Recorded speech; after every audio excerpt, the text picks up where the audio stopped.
4 heures de l'après-midi et plus de 30 degrés à l'ombre. La Californie vit l'une des pires sécheresses de son histoire.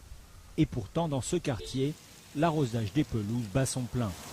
En quelques minutes, des dizaines de litres d'eau sont utilisés pour préserver un petit coin de verdure. Pour limiter ce genre de gaspillage, les autorités proposent désormais aux particuliers de subventionner l'arrachage de leur gazon. Une aide de quelques dollars par mètre carré qui a convaincu Barbara et Larry. On y pensait depuis longtemps. On avait fait faire des devis, mais ils étaient un peu trop chers. La subvention nous a permis de nous lancer. Pour consommer moins d'eau, ces retraités ont fait appel à une paysagiste spécialisée dans les climats arides.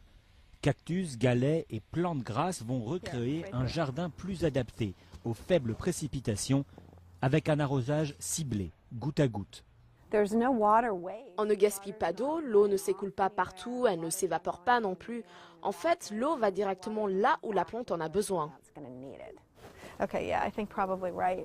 Experte du jardin sans pelouse, Anne a vu son chiffre d'affaires exploser ces dernières années, malgré l'attachement viscéral des Américains à leur pelouse.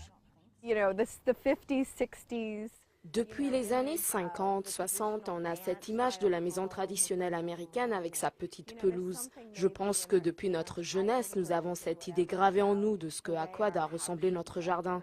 Il est temps de passer à autre chose.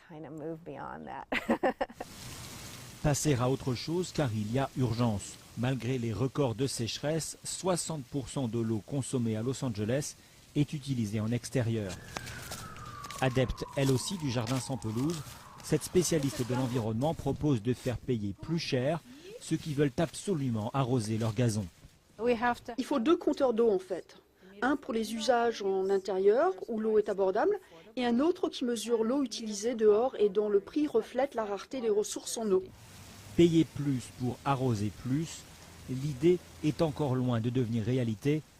Sécheresse ou pas, la consommation d'eau dans la région de Los Angeles est encore en augmentation cette année.